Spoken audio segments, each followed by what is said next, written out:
SDM आए, वो हड़काया।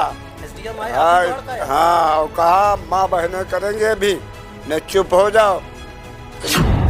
तो आपकी ज़मीन है, ये कहाँ पर है? ये मुख्यालय के पास, कुल्ली खेरा गांव, पुलिस मुख्यालय के पास। हाँ। सिग्नेचर बिल्डिंग के हाँ पास। हाँ बहुत कीमती हो गई है। हाँ। इसलिए बिल्डर जबरदस्ती लेता हाँ, 7.25 ग्राम सभा लगता है। क्या बात? सर 50 आदमी का परिवार है और इसी जमीन पर आश्रित है पूरा। क्या करते हो, कैसे खर्चा चलता है? मैं खेती करता हूँ सर, और पंडिताई भी करता हूँ, पुरोहित का काम। पुरोहित भी हैं? हाँ जी हाँ। फिर भी कोई सुनवाई नहीं? कोई सुनवाई नहीं। कौन जबरदस्ती कर रहा है? ओमेक्स वाले एलडीए से मिल करके।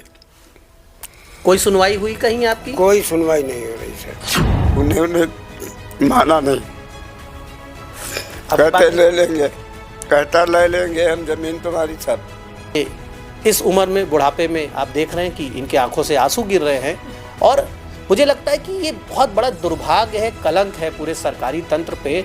लोकतंत्र हमारा जो है वो, मैं कहूँगा कि विफल है, अगर हमारे देश में इस तरह से बुजुर्गों को इस बुढ़ापे में रोना पड़े इसलिए कि वो अपनी पुरखों की ज़मीनें नहीं बचा पा रहे हैं।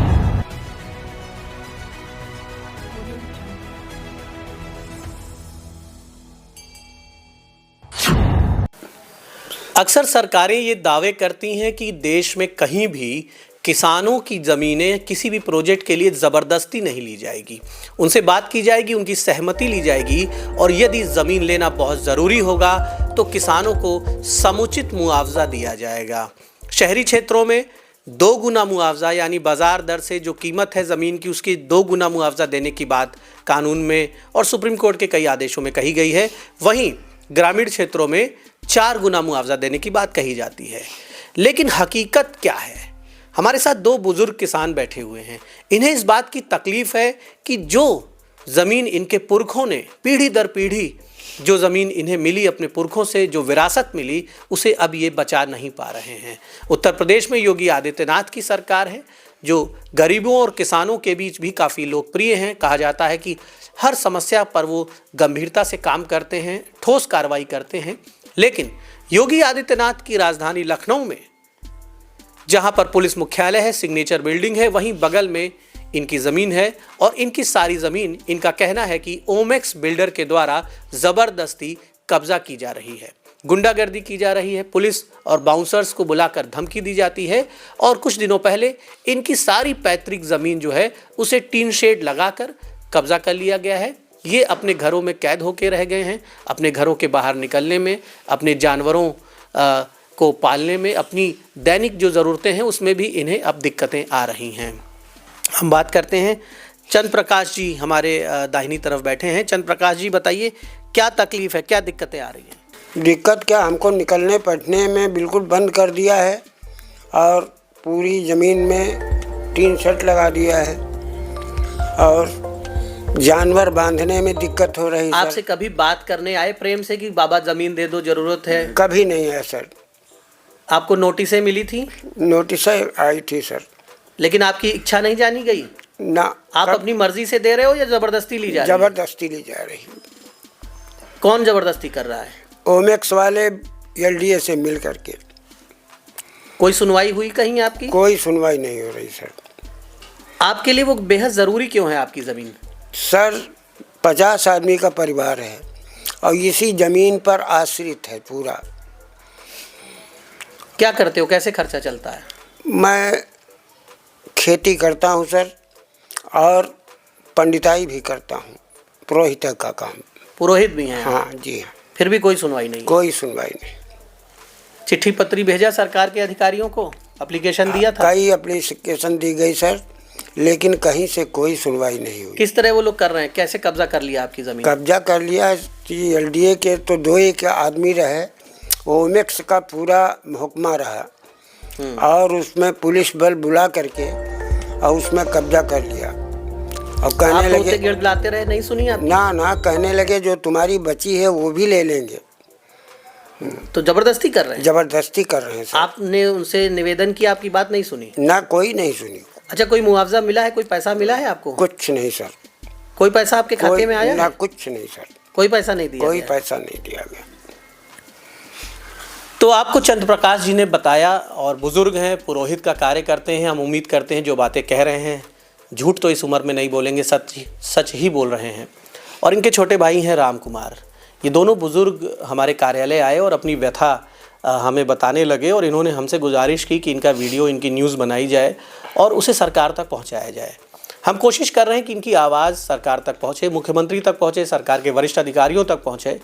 और कैसा कानून है इस देश में कि एक प्राइवेट बिल्डर को ओमेक्स बिल्डर को फ़ायदा पहुंचाने के लिए ज़बरदस्ती इनकी ज़मीनें ली जा रही हैं। लखनऊ विकास प्राधिकरण को पहले किसानों का हित देखना चाहिए। वहाँ जो अधिकारी काम करते हैं वो लोक सेवक हैं। उन्हें जनता के दिए हुए पैसों से, जनता जो टैक्स भरती है, जो खरीदारी करती है, जो जीएसटी देती है, उन पैसों से उन्हें वेतन मिलता है। लेकिन वो जनता के हितों को पहले नहीं देख रहे हैं, इन बुजुर्गों के हितों को नहीं देख रहे हैं, इन किसानों के हितों को नहीं देख रहे हैं। ओमेक्स बिल्डर के हितों की उन्हें ज़्यादा फिक्र है। और एक के बाद एक कई नोटिसें भेजी, इनसे कोई बात नहीं की, कोई पैसा नहीं दिया और ज़मीन पर कब्जा कर लिया। राम कुमार जी बताइए कि किस तरह का व्यवहार रहता है अधिकारियों का जब आप उनसे अपनी बात कहते हो, और आपके यहाँ जब कब्जा करने आए तो आपने क्या कहा उनसे, क्यों नहीं सुना? हमारी ज़मीन पुरखों की है और ये हमारी न लो। हमारा परिवार चलता है 50 आदमी का, तो उन्हें माना नहीं। कहते ले लेंगे, कहता ले लेंगे हम ज़मीन तुम्हारी सब, समझे। पुलिस दल बुला के लाते हैं, समझे, धमकाते हैं। SDM आए, वो हड़काया। SDM आए, आपको हड़काया? हाँ, और कहा माँ बहनें करेंगे अभी, न चुप हो जाओ, समझे। SDM ने भी हाँ, ऐसा कहा। रात में गए एक बार, 8:30 बजे वो धमकी दिया, अभी माँ बहन करेंगे, न चुप हो जाना। जब उनसे कहे कि रात में साहब आए, बता रहे हो, तो हमने रात में पूरा कब्जा हो गया। हाँ, रात में, शाम नहीं दिन में किया, मगर वो रात में चक्कर लगाने आए। कहते हाँ, धमकाने, कहते हैं माँ बहने को बचेंगे नहीं। अच्छा, चुपके ये जो आपकी ज़मीन है ये कहाँ पर है? ये मुख्यालय के पास, कुल्ली खेरा गांव, पुलिस मुख्यालय के पास। हाँ, सिग्नेचर बिल्डिंग के हाँ, पास। हाँ, तो बहुत कीमती हो गई है। हाँ, इसलिए बिल्डर जबरदस्ती ले रहा है। हाँ, 100 ग्राम सभा लगता है। क्या वहाँ पर नहीं किया, अभी कोई पैसा देने की बात नहीं? कोई बात नहीं। आपसे कोई समझौता, कोई सहमति? कोई नहीं समझौता। या लैंड पूलिंग की बात की कि कुछ जमीन आप इसमें ले लो, हम डेवलप करके आपको वापस दे दें? कुछ नहीं किया। जो कानून है देश का, अधिग्रहण अधिनियम 2013, आपको याद होगा कि यूपीए सरकार, जब कांग्रेस की सरकार थी देश में, तो नोएडा में काफ़ी बवाल मचा था, किसानों की ज़मीनें ली जा रही थी। ये मुद्दा संसद में भी खूब चर्चा में आया था, पूरे देश में एक बड़ा मुद्दा बना था। जिसके बाद 2013 में एक नया कानून लाया गया। अंग्रेज़ों का जो पुराना कानून था भूमि अधिग्रहण का, उसको हटाया गया, एक नया कानून लाया गया और इस बात के प्रावधान किए गए कि कहीं भी किसानों से ज़बरदस्ती ज़मीन नहीं ली जाएगी। अगर राष्ट्रीय हित के किसी परियोजना के लिए बहुत आवश्यक है तो किसानों से ली जाएगी, लेकिन उनकी उस ज़मीन की समुचित कीमत दी जाएगी और किसानों की सहमति ली जाएगी। लेकिन राजधानी लखनऊ में, जहाँ पर देश की सबसे बड़ी सरकार, उत्तर प्रदेश की जो सरकार है, सबसे बड़ा प्रदेश है और सबसे बड़ी प्रदेश सरकार, जिसके पास सबसे बड़ा सरकारी तंत्र है, वो सरकार बैठी हुई है। योगी आदित्यनाथ जैसे मुख्यमंत्री बैठे हुए हैं और राजधानी का ये मामला है, पुलिस मुख्यालय के बिल्कुल निकट। आप समझ सकते हैं कि किस तरह की गुंडागर्दी, मनमानी और गैर संवैधानिक तरीके से, कानून के विपरीत, ना इनकी सहमति ली गई, ना इन्हें कोई लैंड पूलिंग का प्रस्ताव दिया गया, ना कभी इनसे पूछा गया, ना कोई समझौता किया गया। बस ज़बरदस्ती, ताकत के ज़रिए इनकी पुश्तैनी ज़मीन कब्ज़ा हो रही है। और ये इस उम्र में, बुढ़ापे में, आप देख रहे हैं कि इनके आंखों से आंसू गिर रहे हैं। और मुझे लगता है कि ये बहुत बड़ा दुर्भाग्य है, कलंक है पूरे सरकारी तंत्र पे। लोकतंत्र हमारा जो है वो, मैं कहूँगा कि विफल है अगर हमारे देश में इस तरह से बुज़ुर्गों को इस बुढ़ापे में रोना पड़े इसलिए कि वो अपनी पुरखों की ज़मीनें नहीं बचा पा रहे हैं।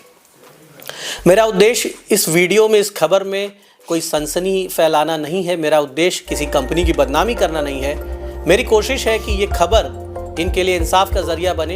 ये वीडियो इनके आंसुओं को पोंछने का जरिया बने और आप सब इसमें जितना हो सके सहयोग करें, इनकी बात को सरकार तक पहुंचाएं, शेयर करें, कमेंट करें, योगी आदित्यनाथ जी को टैग करें, मुख्यमंत्री जी को टैग करें। मुझे उम्मीद है कि मुख्यमंत्री तक ये बात पहुंचेगी तो ज़रूर ठोस कार्रवाई होगी, कठोर कार्रवाई होगी उन अधिकारियों के ऊपर जिन्होंने अपना ईमान बेच दिया है, बिल्डरों और प्रॉपर्टी डीलरों के हवाले कर दिया है अपने ईमान को, और जो जनता के हितों की अनदेखी कर रहे हैं और बिल्डर के हित में सरकारी वेतन लेकर काम कर रहे हैं। कानूनों की जो मर्यादा है, अधिग्रहण अधिनियम हो या फिर जो इंटीग्रेटेड टाउनशिप की जो नीति है, उसके सारे प्रावधान जो यहाँ पर हैं, इसकी जांच होनी चाहिए कि उन प्रावधानों को यहाँ पे पूरा किया गया है, कानून की जो मंशा है वो लागू हो रही है, नहीं हो रही है, और अगर हो रही है तो ये बुजुर्ग क्यों रो रहे हैं, इसकी जांच होनी चाहिए। कोई तो आए, कोई तो अधिकारी आए सरकार का, कई प्रार्थना पत्र दे चुके हैं, जो इनकी बात सुने, इनकी तकलीफ सुने और देखें कि क्या गलत हो रहा है इनके साथ। लेकिन सिस्टम इस तरह से अगर गूंगा बहरा हो जाएगा तो लोग किसके दरवाजे पर इंसाफ मांगने जाएंगे? ये सवाल मुख्यमंत्री से ये लोग कर रहे हैं। इन्हें उम्मीद है, मुख्यमंत्री के इंसाफ पर इन्हें भरोसा है, और इसलिए एक और प्रयास के रूप में ये हमारे कार्यालय आए, और शायद ये वीडियो, ये खबर इनका अंतिम प्रयास है। इसके बाद इनके अंदर लड़ने की हिम्मत अब नहीं बची है। द इंडियन ओपिनियन के लिए लखनऊ से दीपक मिश्रा।